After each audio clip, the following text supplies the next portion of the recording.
Symbolism is everywhere in our world today. Symbolism is all over the place, many of it being rooted in bad things, in occultic or pagan things, whether it's the four leaf clover, the yin yang symbol, the infinity symbol, and so on and so on.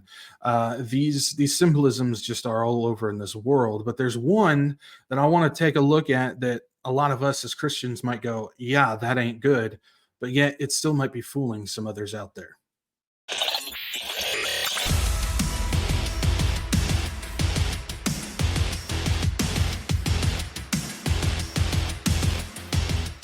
Hey, what's going on, guys? This is Zach, the Wretched Watchman, and I'm bringing you a little bit of news when it comes to the symbolism and the false religion and paganism that we see going on today. Now, I talk a lot about mystery religion on this channel, and with that comes the unification of religions. It's one of the main things about mystery religion because it has to do with helping create the beast system, which includes the one world religion. And so she seduces and she works in many different ways of uniting these faiths together. Now, it was birthed at the Garden of Eden when Satan basically said to Eve, "You're going to be like God if you eat this." And so the idea of reaching Christ consciousness or becoming God pretty much, that started there and then eventually spread from the Tower of Babel all across the earth. So when the question gets asked of how are all these religions all going to come together when they all appear to be so different,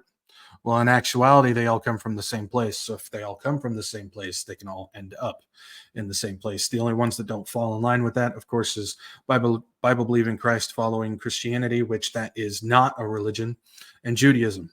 And everything else falls in line with that. But we see a lot of symbolism when it comes to these things, whether it's as above, so below, or continuity or duality, these types of things. We see it all over the place. But we also see it in forms of paganism, Eastern religion, and mysticism and whatnot. And so one of the things I want to look at has to do with the Hamsa symbol. Now, if you don't know what this is, you may have seen it, which is the hand with three fingers up, two going outward, and then the eye in the middle. Now, you'll find different variations of what this looks like. I kind of picked a few that you can see there. But a lot of people, at least here in the West, would probably look at that and go, whoa, yeah, that's definitely a part of, Hinduism or Islam or Buddhism or something like that, because we see it connected in those ways. But one of the things that I've noticed that I've started to see is I see a lot of Christians starting to wear this, and I see it a lot in Jewish society as well. Now, why is that?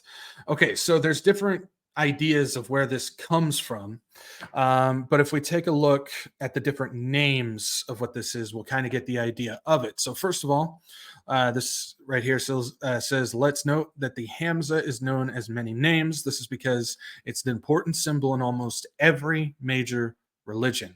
Now, that should be a warning right off the bat. If we see this as a part of almost every major religion out there, we're starting to see a unification, especially since it's all coming from the same thing, right? So if we take a look, it says Hamza, meaning five, which if you look in Hebrew as well, Hamish, or Hamish, however you want to pronounce that, also is the meaning of five. It's also known as the hand of God, which is just a general name. The hand of Fatima, after Fatima, the daughter of the Islamic prophet Muhammad. Hand of Miriam, after Miriam, the sister of Aaron and Moses of Jewish faith. Hand of Mother Mary, after Mary, the mother of Jesus in Christian beliefs. And then, of course, meaning five in Hebrew. So we see it all over the place. A lot of these religions, they all believe in this type of thing as some type of protection. They think it's like a protection symbol. If you wear it downwards, it means one thing. If you wear it upwards, it means another. But ultimately, this has to do with a symbolic good luck charm. And we know that has to do with magic. It has to do with dark arts. And a lot of that stuff comes from paganism itself. The Bible warns about these specific things don't take place in sorcery and any of these type of things that have to do with divination or good luck charms or anything like that. Everything like that has to be, all of that stuff is rooted in darkness. It's rooted in evil. It's rooted in demonic activity. None of that is from God, especially when we see that this has been adopted by many different things. Now, it's interesting where it's also known as the Hand of Fatima plus the Hand of Mother Mary, which has to do with Catholicism. Which, if you want to look into the backstory of all that, I think it was 1917, I believe. There's the what a lot of people believe is the reappearance or the sixth appearance of the Virgin Mary in front of some orphan children in Fatima, Portugal.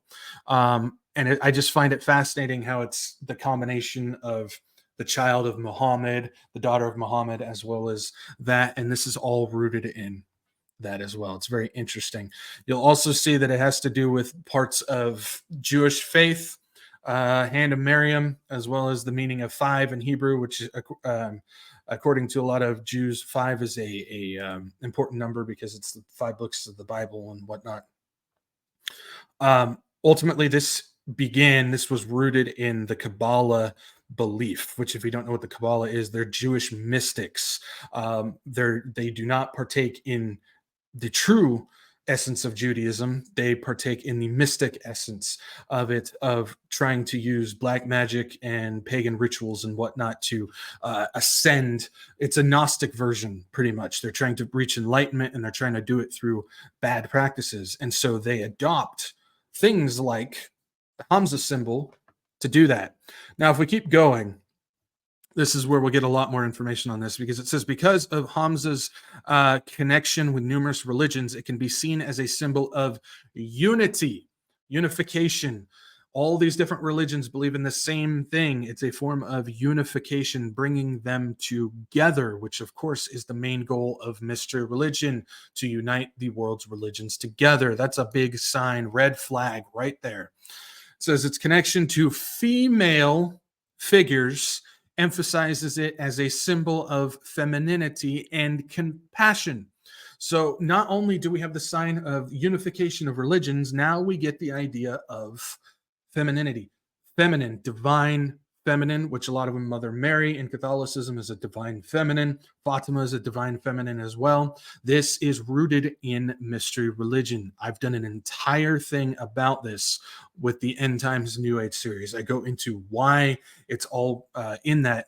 We have to do with the fact of what the Bible describes her, mystery, whore of Babylon. She seduces. It's a seducing religion, and it has to do with unification through these types of things as well. So we get a big, big red flag there. And then it goes on to say, because the Hamsa has been around before the major religions, so they say, it can be considered a pagan or spiritual symbol as well. It absolutely is. It's also a representation of the unity between male and female energies, divine feminine, divine masculine, which come together to bring harmony, balance, and enlightenment. This again goes back to the root of mystery religion. It goes back to the Garden of Eden. If you eat of this fruit, you will be like God. You will reach enlightenment. You will be ascended, and you'll move forward. This has to do with Gnosticism itself. When you reach enlightenment, you will surpass all of creation, time, space itself. You will move into the dimension of where God is at. And so, again, I've described all of this in the End Times New Age series, but ultimately what this is a New Age, this is a pagan, this is a mystery religion symbol that has to do with the unification of religions surrounded by divine feminine entities. And ultimately, this is something that you absolutely want to stay away from. Again, if you want to know more information about this, because I kind of just brushed over a lot of this stuff, this is a deep subject. I did the End Times New Age series, and I go into all of this, from the garden to the Tower of Babel, the feminine side, the divine feminine side of what this is, the balance side, the enlightenment, everything that I made mention of so far, the unification of religions, I have discussed in depth on the End Times New Age series. But this is absolutely not a good symbol. And if you have this in any way, shape, or form, you need to get it out of your house. You need to stop wearing it, because I know it's on a lot of jewelry, and you need to avoid this. Absolutely. This is mystery religion in the form of symbolism. All right, guys, this is Dr. Wretched Watchman. Just thought I'd bring a little warning about what we see here and how symbolism is truly just rearing its head into all of these things.